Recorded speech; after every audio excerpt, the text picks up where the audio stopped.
오늘은 민수기 14장을 읽었습니다. 민수기 14장은 정탐한 사람들의 악평으로 인한 하나님의 진노가 임하는 것을 보게 되죠.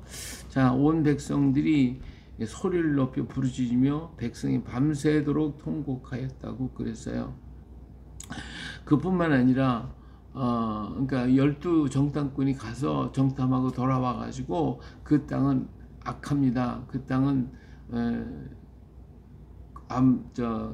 레피림 같은 사람, 신장이 장대한 아낙 자손들이 있습니다. 우리 메뚜기 같습니다. 우리 거기 가면 우리 자손들 다 죽습니다. 하고 막 그냥 울고 불고 난리가 났죠. 그러면서 못 가겠다고 하니까 백성들이 소리 높여 부르짖으며 백성이 밤새도록 통곡한 이 모습을 참 모세와 아론이 바라봤고 하나님이 보셨을 거 아니에요. 그러면서 그들은 모세와 아론을 원망하기 시작해요. 이제 송고가 울더니 원망하기 시작하면서 뭐라고까지 얘기하냐면 애굽 땅에서 차라리 죽었더라면 좋을 뻔했다. 우리가 다른 지도자를 세워가지고 애굽으로 돌아가자 하고 모두가 막 난리가 났어요. 자, 이렇게 되니까 여기 한 지관을 세워서 애굽으로 돌아가자. 모세와 아론이 기가 막힌 거죠. 하나님 앞에 엎드렸어요. 하나님 앞에 엎드렸어요. 그러면서 그 땅이 정탐해서 하고 좋은 말을 했던 눈의 아들 여호수아와 여분의 아들 갈렙이 이 광경을 보고 너무 기가 막혀서 자기 옷을 찢고 그 사람들 앞에 서가지고 여러분 두려워하지 말라. 그 땅은 심히 아름다운 땅이다. 여호와께서 우리를 기뻐하시면 아낙 자손이 못 들어가니까 하나님이 기뻐하신다면 우리를 그 땅으로 인도해 드릴 것이고 그 땅을 우리에게 줄 것이다. 정말 그 땅은 젖과 꿀이 흐르는 땅이다. 이렇게 이야기하면서 하나님을 거역하지 말아라. 그 백성을 두려워하지 말아라. 그들은 우리의 먹이라. 우리는 밥이다. 하고 그들을 보호자는 그들에게 떠났고 우리와는 여호와가 우리와 함께 하시느니라. 그러니까 두려워하지 말라. 하고 막 그냥 강하게 사람들 막 난리치는 그 앞에 서서 막 외치니까 이 사람들이 그 말을 듣는 게 아니라 오히려 돌을 들어서 막 그냥 치려고 정말 이제 위기에 빠졌죠. 모세와 아론, 여호수아와 갈렙 이 사람들이 돌에 맞아 죽게 된 게 군중들이 다 일어났으니까 난리가 난 거죠. 어쩔 줄 모르는 거예요. 바로 그때에 하나님의 영광이 회막에서 나타나 이스라엘 자손에게 나타나셨어요. 인간이 아무리 막 설치고 날리고 그럴지라도 하나님의 원하지 않으면 역사는 인간의 역사가 아니에요. 하나님의 역사예요. 하나님이 콱 막아버리면 어떡하겠냐고요. 더 이상 어떻게 감당이 안 되는 거죠. 자, 그래서 인간은 모세와 아론 그리고 여호수아와 갈렙 때려 죽이고 다른 지도를 세워가지고 애굽으로 달려온 게 인간의 역사예요. 근데 하나님께서 초자연적인 하나님의 임재하심으로 인하여 그 인간의 역사는 꺾어버리시고 하나님의 역사가 계속되어지도록 하고 있는 거예요. 그러니까 인간이 아무리 떠들고 자기 방향을 갖다 역사의 방향을 인간의 방향으로 끌고 가려고 하지만 하나님은 절대로 그것을 용납지 않습니다. 인간의 역사가 아니라 하나님의 역사이기 때문에 그래요. 그래서 하나님은 초자연적인 어떤 일을 통하여 인간이 생각하지도 알 수도 없었던 일을 통하여 역사에 개입하셔서 인간의 역사가 가지 못할 꺾어버리시고 하나님의 역사로 인도해 가시고 계시다라고 하는 것입니다. 자, 하나님께서 이제 개입하셨어요. 영광과 회막에서 이스라엘 모든 자손에게 나타나셨어요. 그래서 인간의 모든 건 딱 끊어버리시고 하나님의 역사를 세워 가시는 것입니다. 그래서 모세에게 이르시되 이 백성이 어느 때까지 나를 멸시하겠느냐. 내가 그들 중에 많은 이적을 행하였으나 어느 때까지 나를 믿지 않겠느냐. 이제 내가 전염병을 쳐서 다 그들을 멸해버리고 그들보다 크고 강한 나라를 내가 너에게 주겠다. 그래서 이렇게 얘기하시는 거죠. 하도 기가 막히게 하나님 지금까지 홍해 바다를 가면 이 놀라운 역사를 통해서 여기까지 끌고 왔는데 그런데 이들이 이렇게 반역하고 하나님을 무시해 버리니까 하나님께서 이들을 다 멸해버리고 전염병을 다 쓸어버리고 너희들은 이제 내가 너희 더 크고 더 좋은 백성을 너에게 줄 테니까 그리 알아라. 다 쓸어버리려니까 하나님 그렇게 하시니까 모세가 어떻게 했어요? 참 모세가 하나님 앞에 엎드려 부르짖는 것이죠. 만일에 하나님께서 이 백성을 하나님 인도해 내시지 않습니까? 그런데 하나님께서 이 백성을 다 죽이신다 그러면 모든 지금 주변 나라 사람 다 알고 있습니다.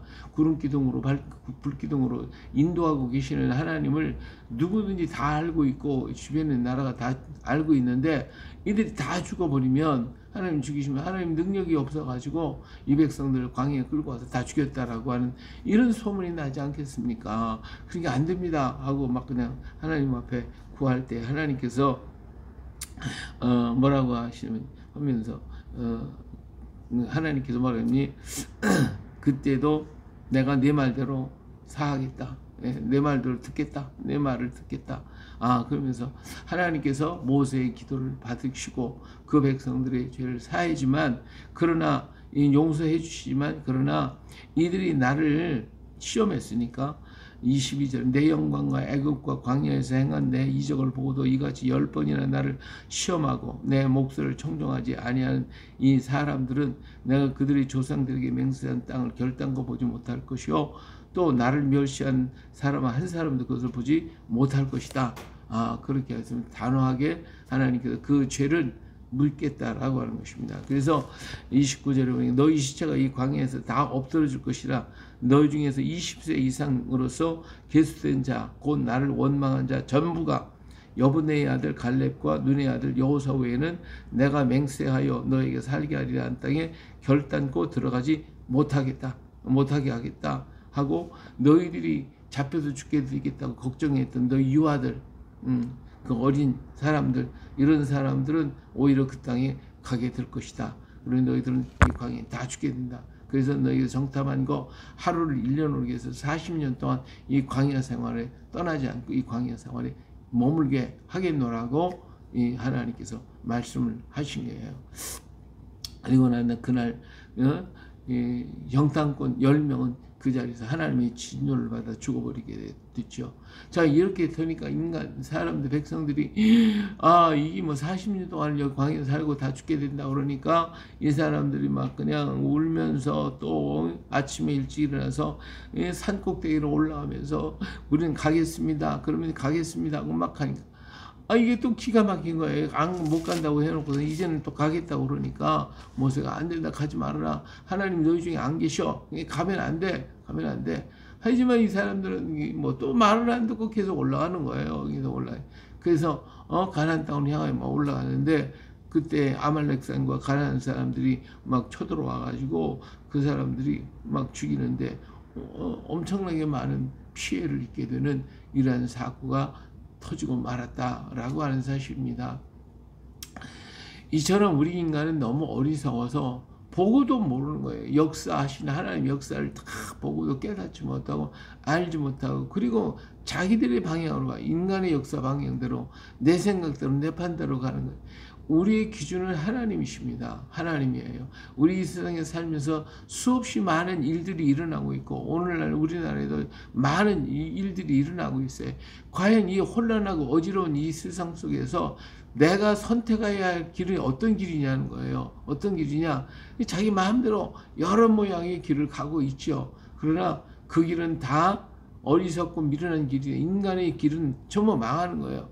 하나님이 원하는 길이 어떤 길인가를 분명하게 알고 그 길 가운데 걸어가야 그 사람은 지금 내가 그 길이 사람이 인정을 하든 안 하든 간에 그 길은 하나님이 원하는 길을 가는 사람은 살게 되는 거예요. 이게 남은 자예요. 이게 하나님의 예수 그리스도는 길과 진리와 생명이니까 그 길에 선자만 사는 것이고 나머지는 다 죽을 수밖에 없어요. 왜? 인간의 뜻대로 가려니까. 하나님의 역사를 보면서 하나님 뜻대로 걸어가지 않고 내 방법대로 가려고 그러니까 하나님은 다 멸하시는 거예요.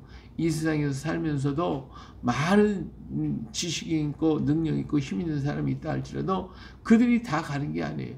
오히려 유약하고 하늘나라는 어린아이와 같은 사람, 그렇잖아요. 온유하고 겸손한 자, 정말 세상에 약하고 보잘것없는 사람, 그런 사람들이 오히려 하늘나라 간다고 그랬어요. 하늘 어린아이같이 받드는 사람이 천국에 가장 크다고 말씀하셨어요. 예, 오늘날 한국 교회가 수없이 많은 이념에 물들어 버려 가지고 인간의 이념과 인간의 생각과 인간의 판단으로 간다고 말이에요. 예? 우리가 사랑이라고 하는 거, 우리 사랑한다. 예, 좋아요, 사랑. 그러나 그 사랑의 정의가 뭔지를 우리는 알아야 돼요. 우리 하나님께서 여기에 백성들이 사랑하시죠. 사랑해서 그들을 끌어냈어요. 근데 그 하나님의 사랑에 도전을 하는 거예요.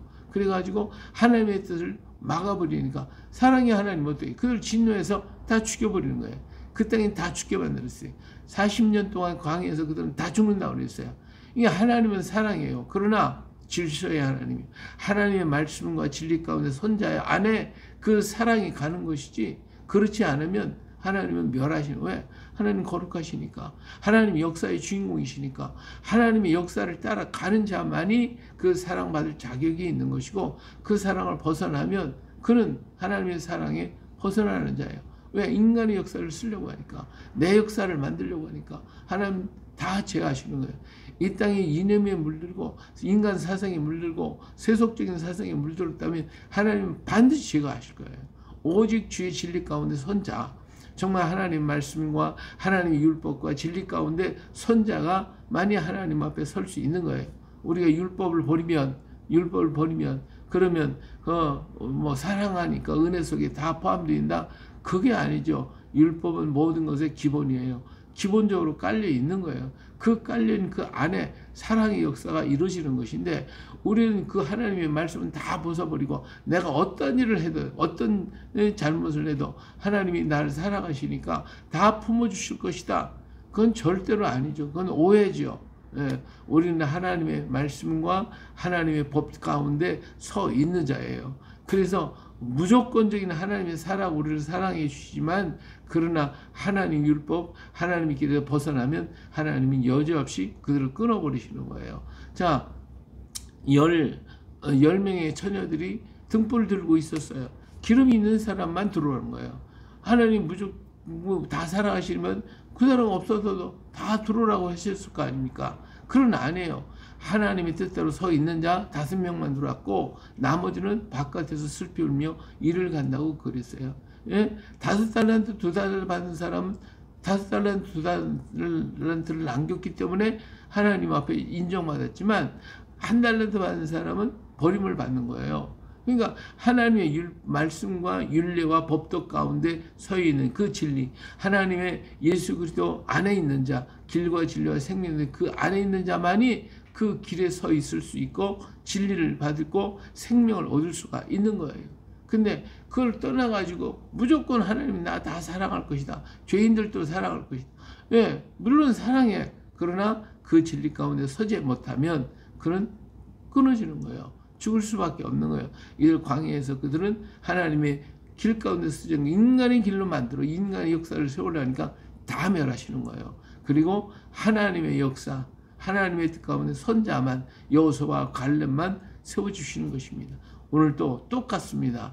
오늘도 우리 하나님은 여호수아와 갈렙 같은 사람은 하나님이 세우시고 끝까지 인도하시고 책임져 주지만, 이렇게 이렇게 자기 길을 만들고 세속적인 일, 인간의 생각과 방법을 가지고 하나님의 역사를 보면서도 인간의 역사로 만들려고 하는 사람, 하나님은 여지없이 잘라버리시고 마신다는 거, 이 사실은 절대로 잊어서는 아니 될 것입니다. 오늘도 우리들의 생각을 우리 하나님이 붙들어 주시고 성령께서 역사하셔서 그 성령 안에 바로 걸어갈 수 있는 자, 오늘 우리가 되기 위해서 더욱 말씀과 하나님의 섭리와 뜻을 깊이 깨닫고 그 안에 설 수 있는 오늘 우리가 되어서 혼탁하고 어지러운 이 세상 속에서 바른 길로, 온전한 길로, 하나님이 바른 길로 설 수 있는 우리 모두가 되시기를 예수님의 이름으로 축복합니다.